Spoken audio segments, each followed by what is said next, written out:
So, welcome to the Energizing America podcast, where we talk all things energy and how America needs our energy, including oil and gas, and where the world we are headed in this awesome changing climate of energy. Really excited to sit down with Jesson here, an entrepreneur who's done some incredible things that I would sum up with saving, what did I read, over 150 million thousand? What's the number that you've saved your fellow Texans?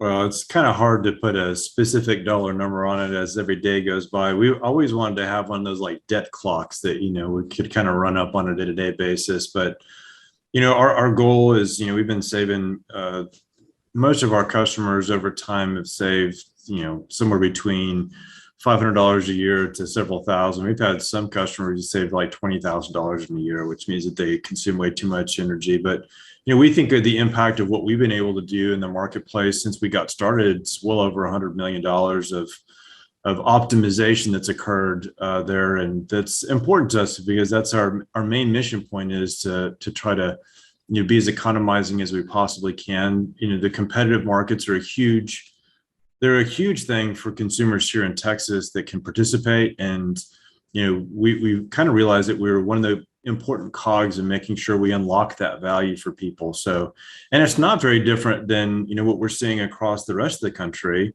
with all these energy innovations that are coming through. Some of them are excellent, some of them are awesome, some of them are buyer beware for sure. And so there's this whole notion of education, and today is hard because if you're trying to get information about something, there's tons of information. It's just some of it might be junk, or some of it is someone trying to give you information because they're trying to sell you something. Or so it's kind of hard to know where that, where the reality lies on all this stuff. So I appreciate the stuff that, you're doing and making, a platform in a long form so you can actually explain these things. That's more than just kind of cursory or soundbite stuff, that allows people to sink their teeth into what's happening and what should they be looking out for, and how are these things likely to affect them in the next 2 years, 5 years, 10 years. So, and I think, Jesson, it's something that we're not spending enough. My passion in this lies from just that. We're not focused enough on the role of energy in our life and where we're headed as a country. And there's not a ton of platforms for folks to go get real information. We had a solar class at our shop 2-3 weeks ago, and it was incredible the amount of misinformation folks had. Like, oh, I can go solar and I'll never pay another energy bill again in my life. Whoa, hit the brakes. Where'd you hear that? Right now, we can reduce our energy consumption, which can translate into energy savings, but pretty rare up in northern Minnesota, you're going to reduce your bill down to zero when you get a 17-inch snowfall that lasts for 2 days and there's no solar production. So This has been a really cool platform to be able to sit down with business leaders like yourself, and especially the innovative ones. So why don't you tell us a little bit about it for our audience to build some credibility with you, because I had the opportunity to read a lot about you and have connected with you, but fill us in where you've been and how'd you get to where you are? So, I think like a lot of people, it's better to be lucky than good. So I've been very fortunate to have a lot of good bounces as I sort of started my career. But I started my career in the electricity space specifically way back when Moby was a minnow, back in the mid 90s. And the mid 90s were kind of an interesting watershed period. There have been a series of them over the years, but the mid 90s were kind of a big change, at least in the United States, because the Federal Energy Regulatory Commission came out with a couple of orders where they mandated open access transmission access to all participants in the marketplace. And that was a kind of a big deal, where the utilities and the monopolies couldn't protect a monopoly position in terms of liberalizing or really bringing innovation into what people think of as the grid. It's really the electricity interconnection, to start to say, hey, we need to be more economizing around, if someone can build a power plant cheaper than the incumbent utility, then, we can't let those power plants be, captive to the utility that they're behind. If they can sell their power to a neighboring utility, they need to have the flexibility to do that. We have to provide some of that insight. So it was kind of the beginning of this big leap in innovation of how we capitalize building new power generation, the rise of the independent power producers. There's some of those guys had been around before, but it was kind of constrained within the confines of cogeneration or PERPA. There was another law out there at the time that says that you can put a power plant in place, but you have to be cogenerating or using, some of the waste heat for a different purpose. But this is a little bit more, let's take the gloves off. Let's let innovation, let's let some deregulation of this stuff, like we saw in telecommunications, like we saw in the airline business, that it ultimately benefits consumers by allowing these technological innovations to come into the market. So I absolutely ended up in the right place at the right time. I ended up working for this little tiny company. I had no idea that's what that was going to be. I thought I was going to get like a gas accounting or gas scheduling job. And they're like, hey, we're doing this thing in electricity. I'm like, sure. So, but that was a very dynamic amount of change. And over the years there, I traded as we were starting to develop, okay, how are we going to trade electricity? Like it had always traded between two neighboring utilities, but are there natural trading hubs? What are the terms for how people would buy and sell electricity? So we got to develop all those things. So I was really fortunate to be able to be at, have a seat at the table while all that was going on. And the company that I worked for just really kind of grew pretty substantially over time. And we actually ended up acquiring a development capability. So we started building our own power plants. We acquired a utility with, big load serving obligation, and then a big portfolio of power generation. And we started managing third party assets. So it was really an awesome place for me to, start my career and get exposure to a lot of these different things and have a chance, with the exception of and God bless those folks for all the hard work that they do being a lineman out there. I've kind of had exposure to or done most of the other jobs in this space over the years. So that's kind of where I started. Well, where's your passion in this energy? Where is it coming from? So, it's interesting. It took me a little while to have it explained to me when I first kind of started, but power, electricity specifically, it's a very amazing thing. And I could probably go on and on about this, but what's really interesting is, if we're buying, gasoline for our cars, or if we're, buying dishwasher soap or whatever, like there's a way we have the conventional wisdom. I'm going to go to Sam's Club or Costco or the grocery store, and I might get a better deal. The way we buy things might be a little bit different in a lot of the different ways or different kinds of things that we buy, but power is totally different than all of those. And it has this amazing feature that it's not storable really in a real scale, on a commercial scale. So it's this very odd business where you have a commodity, it's produced, it's distributed, and it's consumed functionally instantaneously, and we really can't store it. So it's the ultimate just-in-time commodity, and because of that, there's so many the levels of precision that have to occur here, dealing with operational constraints of generation and what happens with, there's just so much room to come up with better ideas and new kinds of things that, it was sufficiently different than anything else I ever came across, that it continues to capture my imagination, besides the fact that really everything we do, our entire modern way of life, is completely dependent upon having reliable and robust, supply of electricity. We couldn't do it. We couldn't live in the population densities that we have inside of our cities. It's just not possible. So it's fundamental to our overall modern way of life. And it's a complicated thing to make happen every single day that people don't pay attention to. Right. And I think that's what I love about it, is the impact it has without anyone even realizing it. So when we go to these conventional shopping centers and buy something we want, it's based on like, well, maybe I'll buy it, maybe I won't. Electricity, if you don't have the opportunity to purchase it at whatever rate they're charging you, you realize it in a quick hurry, right? As evidenced by the Texans about a year ago, and actually super impactful all the way up to where my hometown is in Duluth, Minnesota. Our folks are still paying additional costs from that storm due to Excel's lack of hedging their electric purchases, for a lack of better explanation. So this energy space that you're playing in and has all these different rules and the trading that you are developing, kind of like the stock market. Now we're going to trade electric on the open market. You're very unique in Texas. The oil and gas producers I work for down in Texas, many of them, one of the biggest shocks I had is when they own their own power line.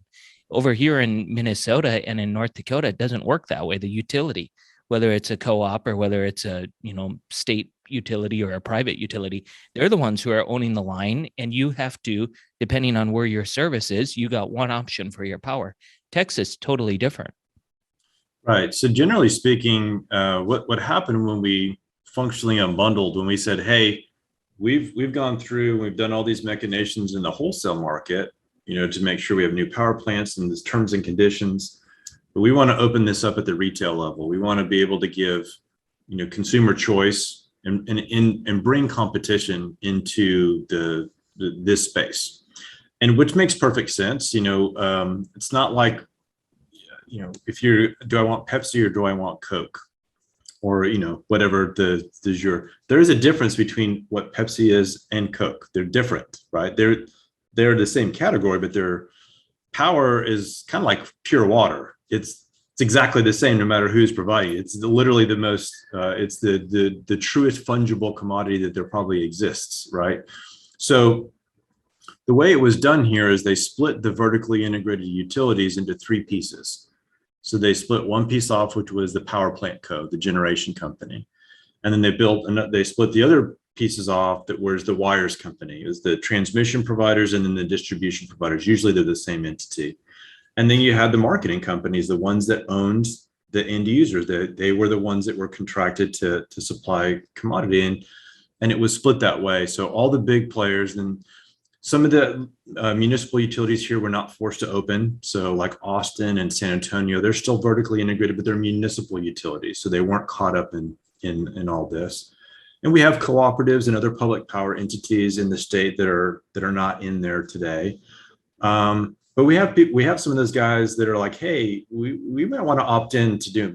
We may want to be out of the business. We want to allow our residents to have a competitive choice as opposed to just buying from us, the city. So we're seeing a little bit of that.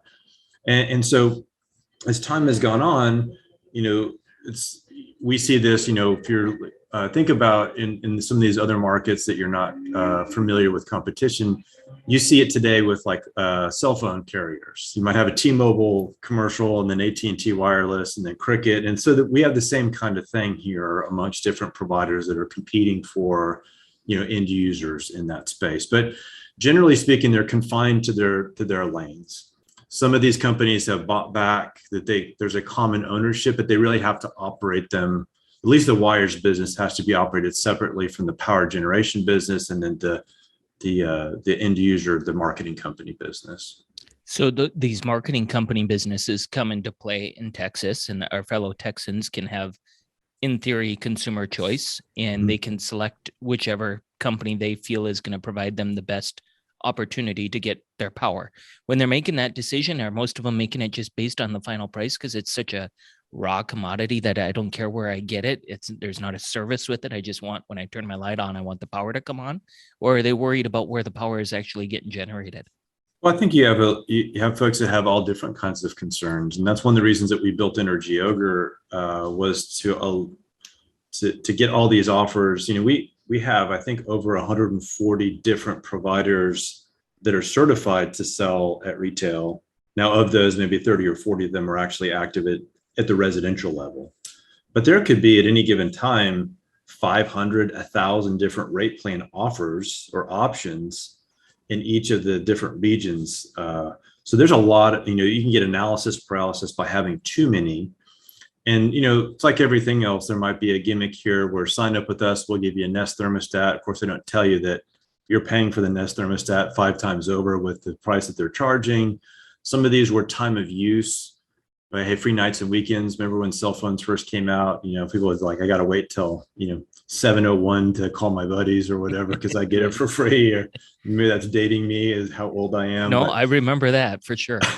So and that's kind of what's happened. In the old world here, if you're an HLMP, a Houston Lighting and Power customer, there's a residential tariff. And it's like Henry Ford used to say, you can get your Model T any color you want as long as it's black. So there's one structure. And so that's what's happened in competition is it's a little bit of a Burger Kingification. There is an ability to have it your way. If you're the kind of person that, let's say that you work nights and you sleep all day, then you might, a certain kind of plan would be optimized for the way you actually use electricity. If having a renewable energy plan is a huge important thing for you, then there are plans that are, that are backed with renewable energy credits 100% for the electricity that's. If you decide that you want to put solar, then there are certain plans that are optimized for solar buybacks. So so we have this differentiation now where you can start to solicit the kinds of plans that might better fit your specific needs. And that's the real value of opening this market up to competition, is it drives innovation. It allows, if there's a better mousetrap associated with this, then if someone brings that to market, then they'll win. And that's in the end, that benefits consumers. Well, and I feel like it's a huge missing piece. I know where I'm based out of and where my home is in Duluth, Minnesota, I have one utility. Where my shop is, we have a different utility. And the rate structure, especially when it comes, I have solar on both places. And the buyback agreement is entirely different. It's one language here and a whole different language there. And so one of our classes upcoming on solar is how do you read your power bill? Because I'll tell you right now, if I didn't have a solar specialist on my team, I'd have no idea how to read my power bill. And I don't consider myself a genius. I consider myself a man of luck, more like you. But I do run a business and there's a lot of people there and I do know how to do math. That is one thing I can confidently say, but reading that power bill is a whole nother matter. So it was really intriguing to me about the company you co-founded, I understand. And you guys are taking all these different plans and you're actually able to use software to come up with a recommendation, or is it manually done? No, we use all this emergent technology. We thought about this when we started this in 2013. Hey, what's changed? What can we do with on-demand processing power from cloud computation? We don't have to have racks and racks of dedicated processing capacity. What can we do? What are some of the advancements in machine learning? How can we teach? What we did at the very first, and we're on to generation 3 or 4 of our business, but at the very beginning, what we said was, every one of these providers by statute in Texas, not only did they have to tell you what they think they're going to charge you at 1,000, 500,000, and 2,000 kilowatts, but they have to tell you how they design that rate. There's an electricity facts label that basically gives you, for lack of a better term, it's kind of the DNA of the way they're going to put these charges together. And they're all different nomenclature and different structures. But the fact that they're all there in this DNA format and whatever multiple types of that format, it gives you the information that you need for us to basically deconstruct that plan. And then we build the curves. So it would tell us, hey, this plan from provider, plan best 12 or whatever from provider A, if I take the way this is all built, if I run that through an algorithm, it will show me that at 123 kilowatts, this is what they're going to charge you. And so it allows us to build the curves for all these plans. And that's exactly what we did. We found a way to use these emergent technologies we pull we don't do it quite as frequently, that depends on what's happening, but we could pull every 5 minutes of scraping every rate that's out there, reconstitute the entire supply deck, put all these rates on an apples to apples basis, and be able to see every one of these 500 or 1,000 or 2,000 rates stacked up against one another so we can see what they look like. Huh. And here we also had this second revolution that I don't know if it's happened yet behind Excel. We have smart meters. And so the smart meters are AMS meters here. They record on 15-minute intervals. So in the past, what we had was a deemed consumption profile. So at my house, they know what I used over the course of the month, but they didn't know what I used on, February 14th at between 3 and 3:15 in the morning. Like they would have to, there's a kind of a socialization that was occurring there. But when they moved to smart meters, we're directly measuring every 15 minutes from a billing perspective what each individual customer is using. So if you think about it, at the highest level, what happens is if I've got 3,000 different supply curves that I'm constantly keeping up with, and each one of my customers has a unique footprint and demand curve, then I can run a separate algorithm that says, find me out of all these options, the one that's the lowest cost to serve this particular demand profile. That's what we built this business on to begin with. So the idea there was, it's not just about giving someone the answer is, I'm going to try to enroll you and take care of it so you don't have to, there's no next step for you, hopefully.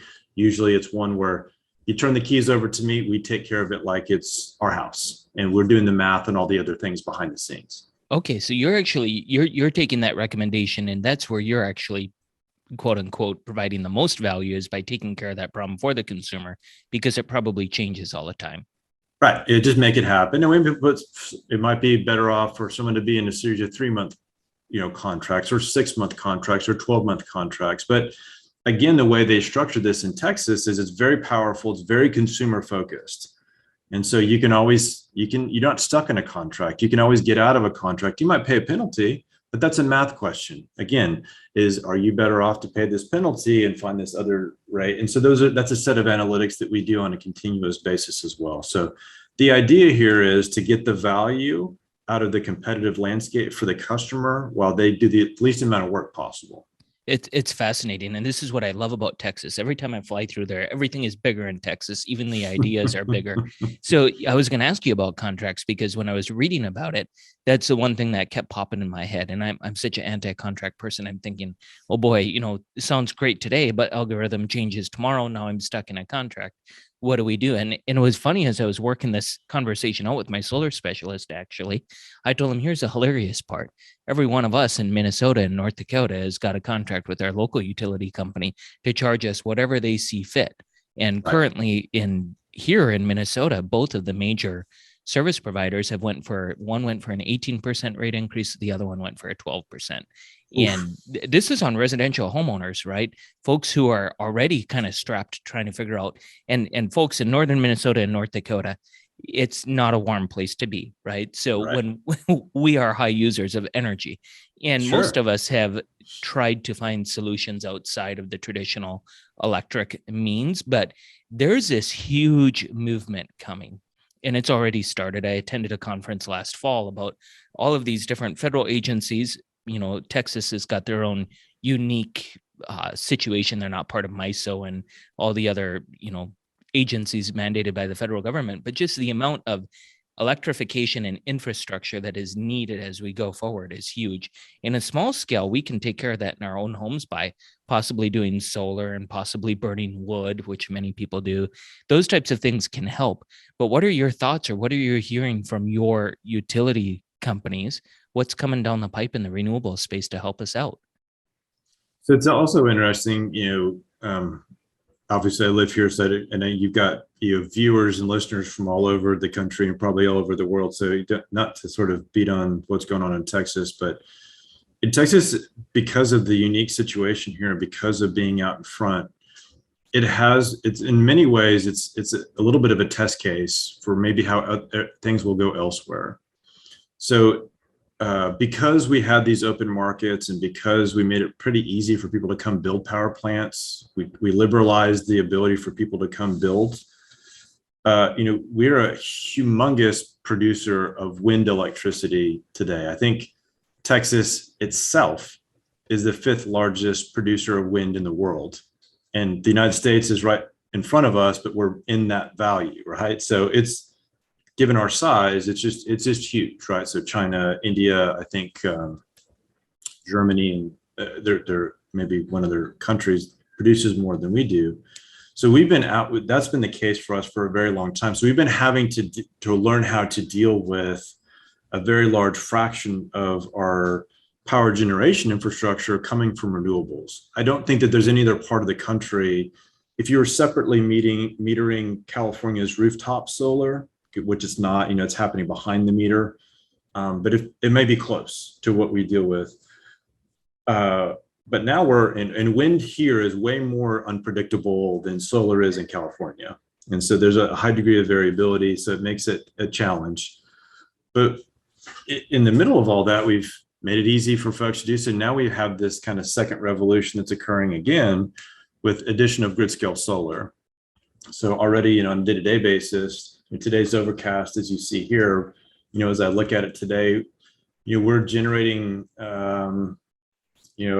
about 4,000 megawatts of solar as the system right now. And, recently that's been as high as almost 8,000 megawatts from a peak perspective. So earlier today, we had 25,000 megawatts of wind.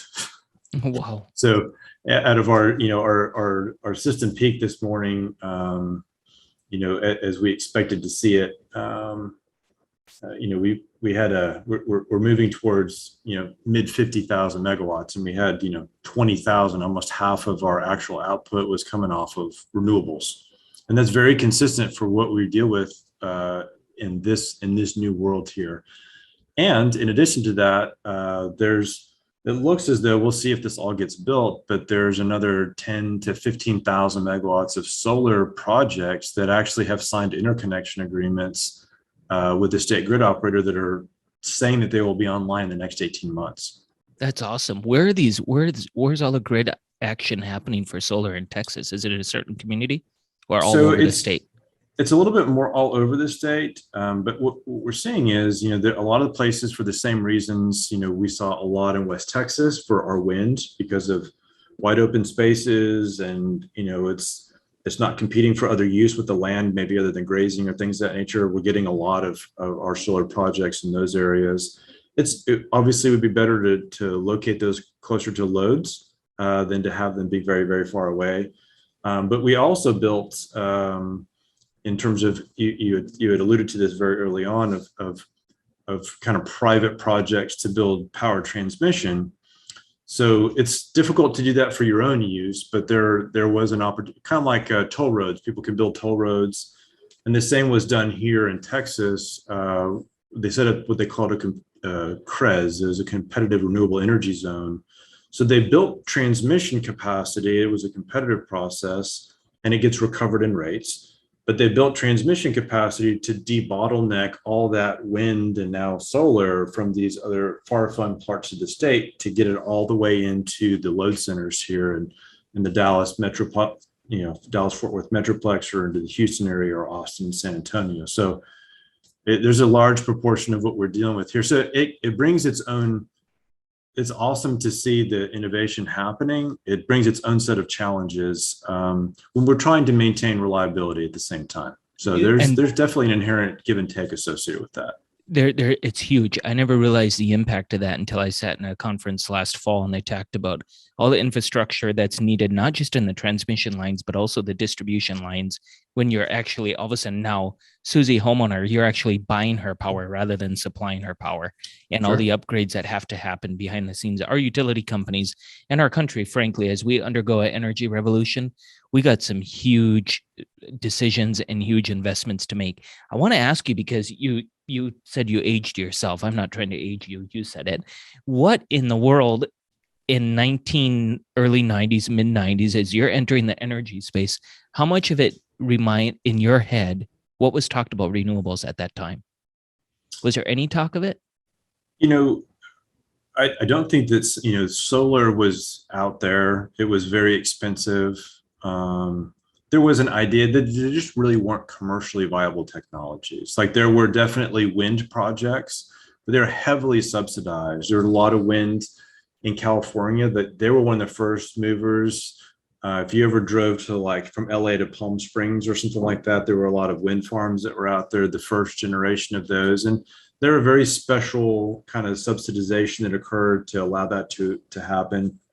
But they really weren't commercially viable or ready for prime time.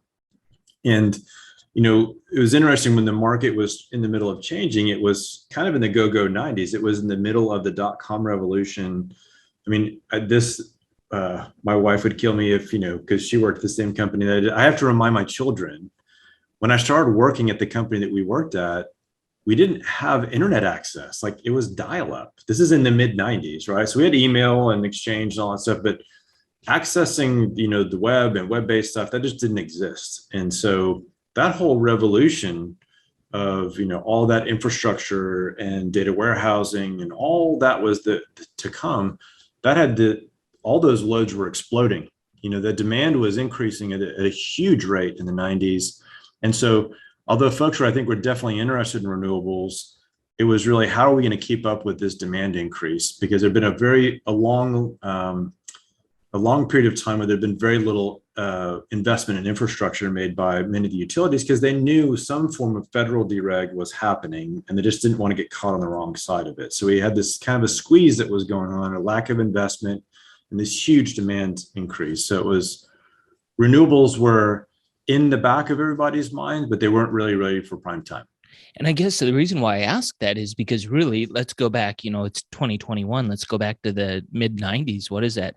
25, almost 30 years ago, depending on how far back you want to go. We can feel frustrated with the lack of progress in the energy industry, but really, folks, in 30 years, we went from having hardly a conversation about renewables, fast forward to today. And a lot of the utilities, some of them are claiming net zero, that they're 100% renewable. I know in the state of Minnesota, we have some serious neutral goals. I think by 2040, they're hoping to have 100% renewables. Our local utilities claiming by 2025. Really 30 years it goes by in a flash. I'm talking to somebody who lived through this, right? So yeah, we've actually had two major shifts, at least as it relates to a lot of the southern portion of the United States, because we had one that was like a clean burning natural gas revolution that happened between the mid 90s and like 2008. And now since 2008 to 2012, we've been doing this renewable. So we've actually rebuilt the system almost, in Texas at least, we almost rebuilt it twice. So right. And this has happened over that same time period. So when you look forward, and this is where I don't know if I don't want to say I worry, but it's on my mind that, are we ready as a country and as a society to take on the next big push to get us all the way into renewables from a cost perspective? Because who's paying for that? At the end of the day, it's you and I, it's in our businesses, it's on our power bills. By the way, do you have any idea what your average kilowatt price is for electricity in Texas? All in the competitive markets right now, it's probably going to be somewhere between 9 cents to maybe 11 cents. Okay, so pretty similar. I think, in Minnesota, we're somewhere between 9 and 13, depends. Commercially, you're a lot more. They have demand rates and so on and so forth. But residential, pretty similar rates. Are we ready to possibly double that because of the infrastructure requirements if we want to keep up with where we're going as a renewable? That's one thing that's on my mind. The second thing that's on my mind is, who are the forerunners? How are we going to truly get that extra? When you're new in innovation, the first 50% is an easy 50%, right? How are we going to get that last 50%? Because now all of a sudden you're maximizing your land for solar. When I fly into West Texas, which I do often, and into the New Mexico oil and gas region, it used to be, and I'm going back just 5 years ago, I saw exactly 0 oil or 0 solar fields underneath me. Now, that same exact route from Dallas over to Carlsbad, New Mexico, you will see a dozen, right? Are we ready now, as that land gets locked up and that solar gets maximized? Are we ready to make that next huge leap? Those two things, from a cost perspective, where's your head and what are you feeling? Are we ready as a country? And then secondly, how are we going to get that next 50% or that piece that's a little harder to get? Yeah, I mean, I think that the answer to that is it's going to be a regional thing. Our markets, our electricity infrastructure is really very regionalized. Like, we like to think of us having a national energy policy and national electricity policy, but the geography, that's what actually sets the table for all these things. And if you look, for us in the United States, we basically have 3 main interconnections. Texas is its own interconnection, which is a big reason why we're able to do some of the things that we're able to do, because it's all, if we pay for it, we know that Texans are getting it. We're not worried about subsidizing someone else. So that makes that actually a lot easier. But if you look at the infrastructure in the Western United States, in the WECC, in the Western grid, so to speak, it looks very different than the East. In the West, obviously population is much lower than it is in the Eastern side. those population centers, they're very large. LA, a lot of these California cities, and those, they're very, very large, dense population areas. But then, between LA and Phoenix, not so much. And, the same is true. You can go from, San Francisco up into, Portland, or up into, Seattle. They have very large population densities, but the geographic distances between the population centers, they are much larger. So it's a different solution there. In the East, there's a big difference between what's happening in the northern tier and what's happening in the South. Like so the capacity that Texas and maybe Minnesota and other parts of the mid-continent have in terms of wind capacity, like you can only do, like, you have to work with the resources that are available to you. You can't, if it's not sunny, you're not going to be able to put solar in, no matter how much of that you want to subsidize it or whatever the case may be. Is you have to be realistic with respect to what's able to be done from a geography. So I think the first thing is that whatever the answer is, there needs to be some acknowledgement that there's some regional specificity that's going to have to be part of the solution, because all areas of the country are not created equal from their capability perspective. In Texas, at least, this question of who's at risk, and that's the one thing that concerns me quite a bit in a lot of other places that are vertically integrated, or in a traditional utility structure, is, like you said, the ratepayers are on the hook for bad decisions or good decisions, whatever that is. There's not a great deal of, I know the public utilities commissions, and there's usually a consumer advocate or some kind of a citizens advocacy group that petitions the commission to represent consumers. But in many respects, on the traditional regulated structure, there's an insulation of bad decisions, affecting the decision makers. Here, like you alluded to that before, going back into February of last year, there were, in addition to having problems with power generation, the wholesale price here basically cleared at the highest price it can clear for like 7 days. And it was an unheard of kind of expected outcome. No one ever expected that thing could occur. And you had private companies lose hundreds and hundreds of millions of dollars. If I were a retail electricity provider serving my customers, and I did a bad job of hedging my wholesale exposure, I'm taking that in the shorts. I am not going to get to recover that from my customer. If I try to increase prices, he's just going to go to my competitor. A lot of the places that we saw here that are still vertically integrated, we have some of the municipalities, and we have a bankruptcy proceeding with a very large co-op today that, I think they owe basically $2 billion, and they're not that big of a company. They just did a poor job, very, very poor job of managing, their power generation and how they supply their customers. So the nice thing is, in some of these areas where there's a consequence to people making bad decisions, I think you're going to get better outcomes. When you have other places that they can make a bad decision and stick the ratepayers with those consequences for 30 years, that's going to be a problem. And I think that there's a big desire today. Like, I read a lot of these things from my perspective of being in the business, and I read these things quite frequently. We have the technology today to go 100% renewable. We just lack the will to make it happen. And the reality is that I don't think that that's true. In fact, I know that that's not true. We don't have the ability to say we're going to only go renewables. That we need to have some kind of a storage technology. Assuming that people want to use electricity and have it available with the reliability that everything is set around, you can't do it that way today. Like, it's just not possible. And no one ever talks about what would it cost. What would it cost for us to make everything renewable? It's not the same. There is definitely, a potential for an increased cost associated with these things. But I think in the long run, like when I hear some of the folks, there's people on both sides of the spectrum, right? So the one folks say, man-made global warming, it's a scam. And then you have other folks that are like, we've got 6 years to save the planet from certain demise. And, I tend to think they're both wrong.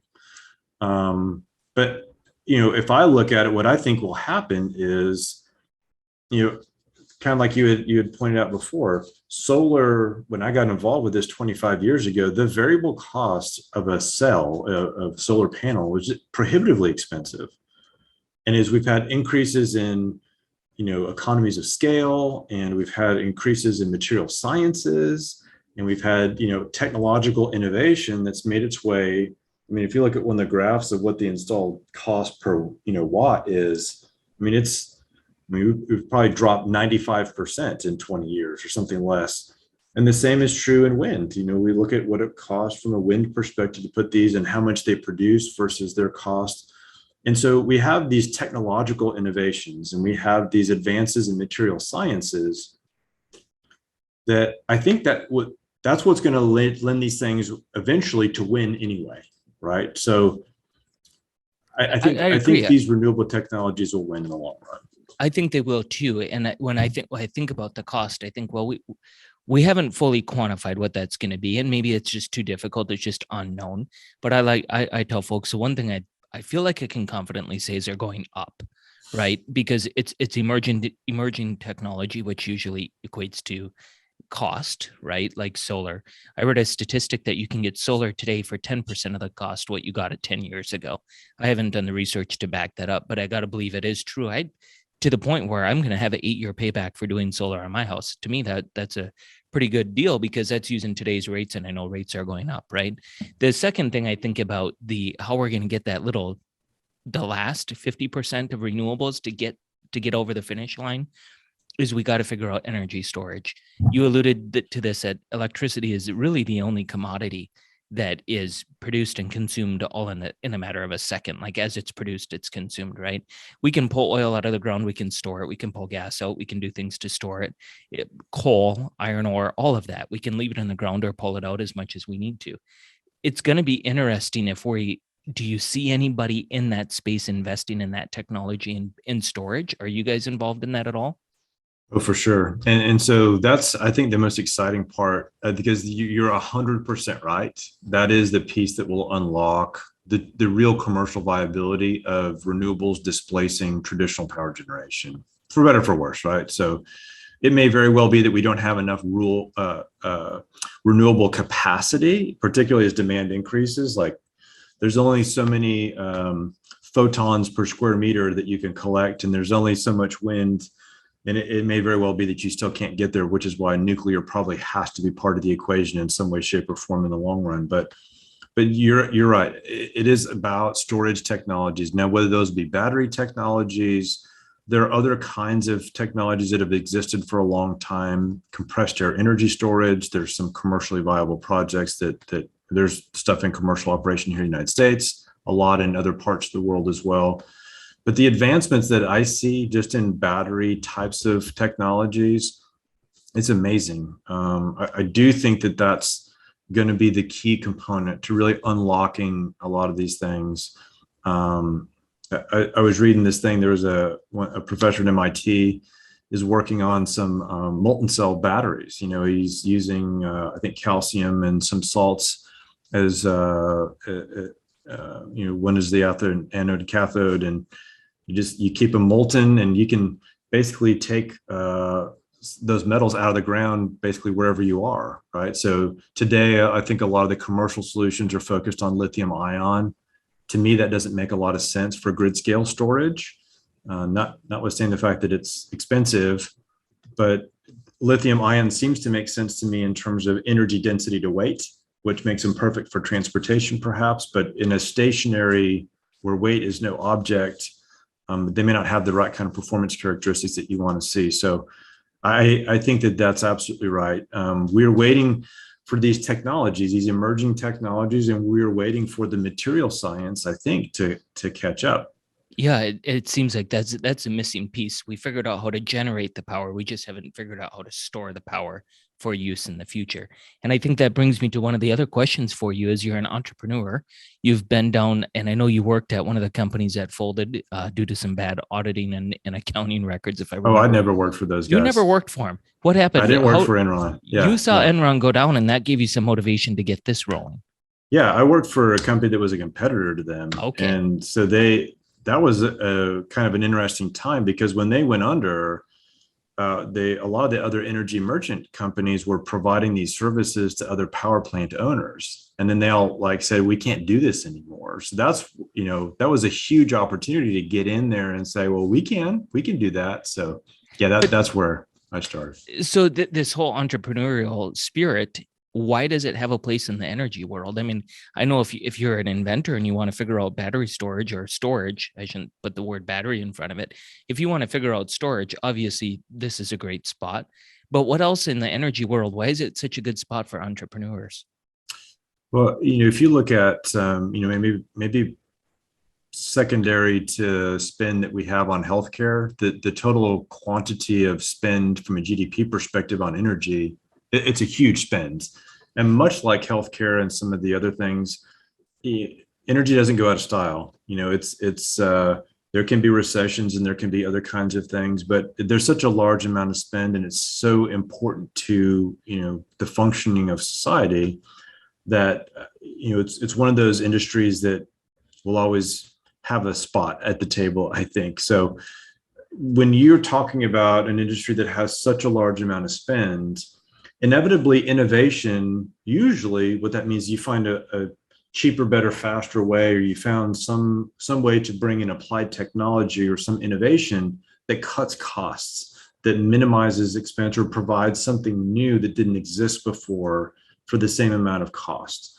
And so that's why it's such a good place for entrepreneurs, because if you come up with a better mousetrap on some kind of a grid scale energy storage, well, today nobody can take advantage of. If you could do that, I could buy power, at night, when we have huge wind output, when prices can go negative here in Texas, and store it, and then during the daytime turn around and sell it back into the system when prices are $100 a megawatt hour. There's an economic, straightforward incentive to incent people to be able to do such a thing. And that's, you can be rewarded for bringing innovation to the marketplace.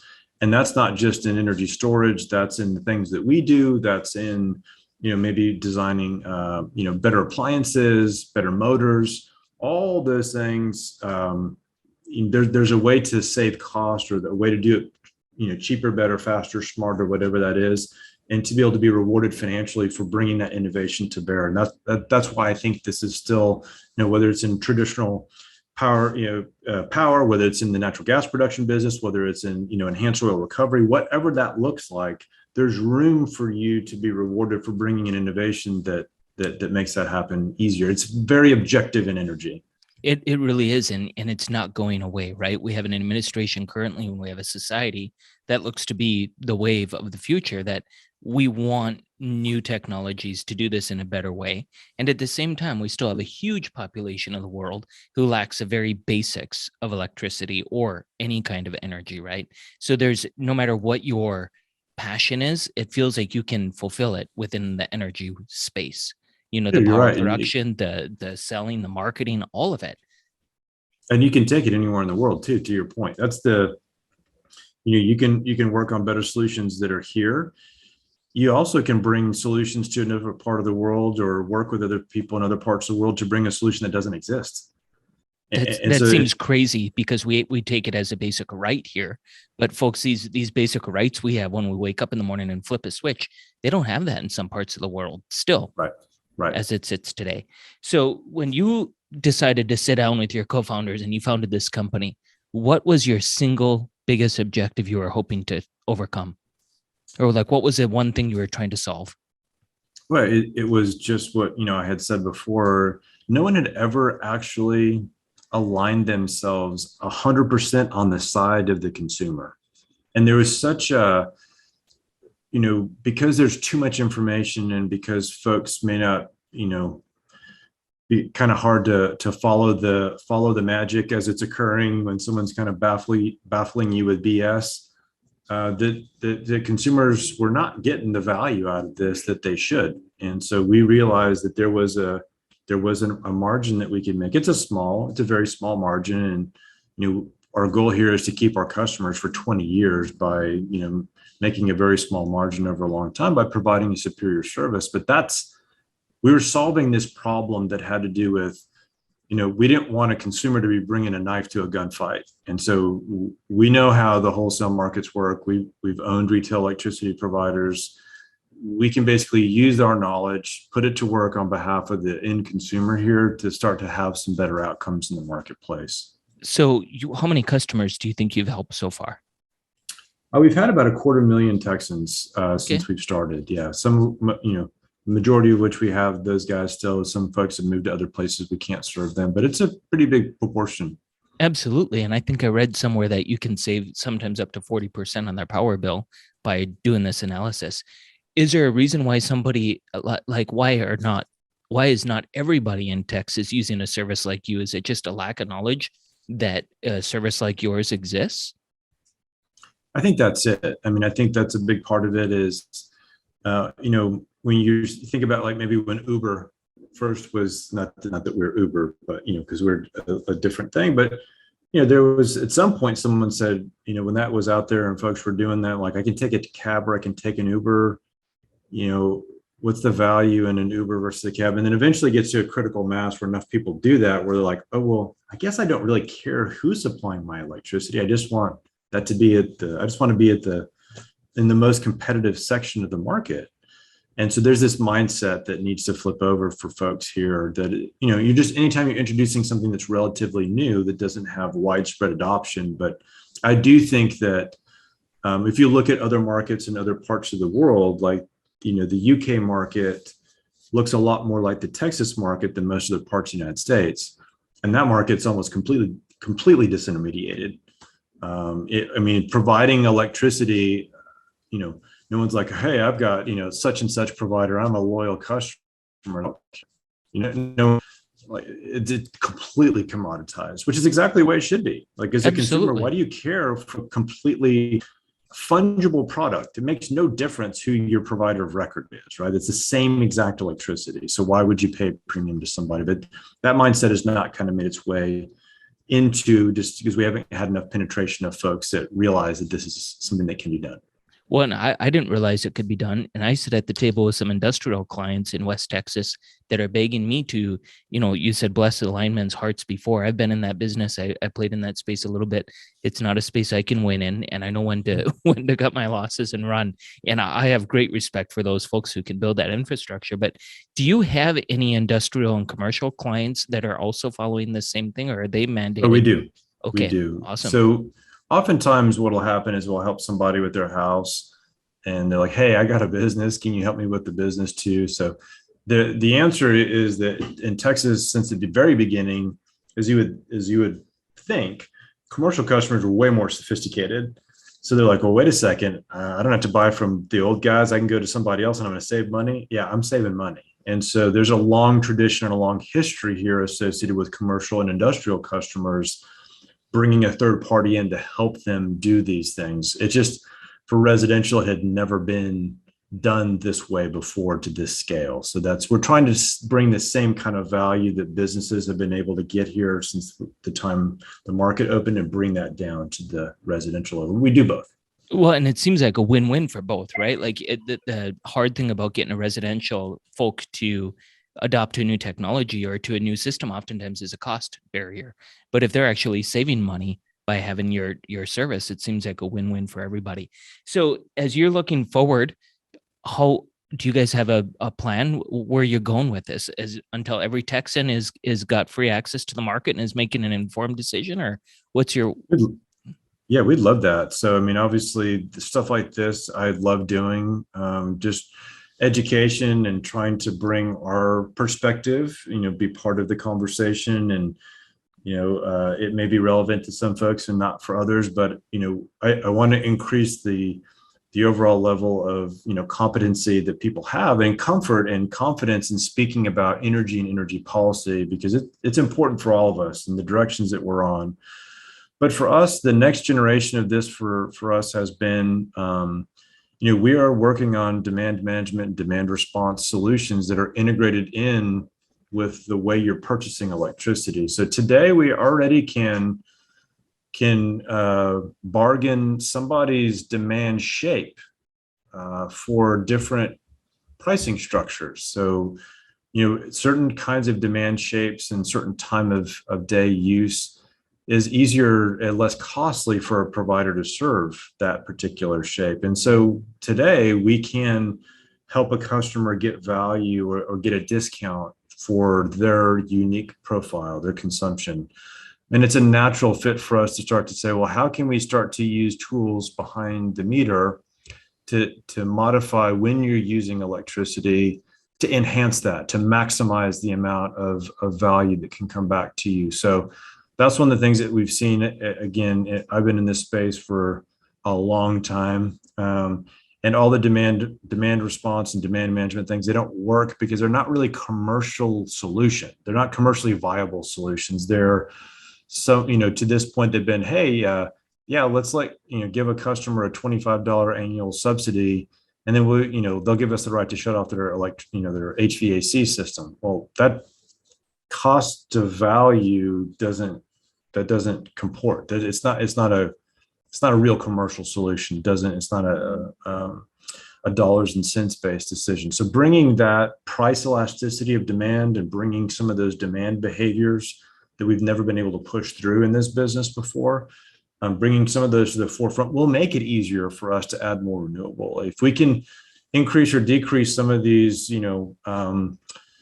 less critical loads to match closer to what the output looks like on the system, then that's a positive. It allows us to have more penetration of those technologies, and so there's a value proposition for that. So that's what we're working on. Pretty hard. That's the primary focus of what we're doing outside of our main mission. So, well, that's awesome, Jesson. We have folks that are super interested in, whether it's these different forms of how we're getting our energy, whether it's the renewable versus the non-renewable debate, whether it's the cost versus the value debate. But it's really cool that there's companies like yours that are looking at this. And I don't know if we can say it's innovative. It is in the energy industry that there's this hub in Texas where you can pull these different and have these different options available. But that's the way we buy every other good other than healthcare for some people. But it's awesome that this exists and that you guys are providing a service to ensure that consumers ultimately are getting the best benefit. And by consumers, I mean both commercial, industrial, and residential. And I hope that as a society, we can learn a lot from that as we go. I also think it's really cool because I don't get to sit down and do a podcast with people who talk so much about these really cool ideas of, hey, we already are measuring demand.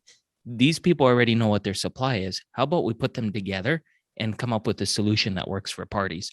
A lot of times we're only stuck on one of those subjects. We're stuck on the cost, we're stuck on the value, we're stuck on the renewable, or we're stuck on the source. No one is out there making this marriage happen. I look forward to that technology continuing to develop and you guys pushing it through.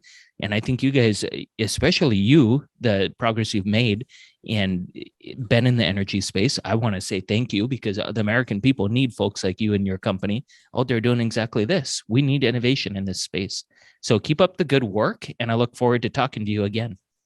Well, I appreciate it. I really appreciate the opportunity to share a little bit of this conversation with your listeners, and hopefully I didn't make too many people fall asleep listening to this, and hopefully increase a little bit of curiosity or knowledge in the process. So thank you so much. Absolutely. And we'll put the link in our show notes on how to find your website because there's a lot of good reading. You certainly didn't make anybody fall asleep. We're energized to go figure this out. Let's do it.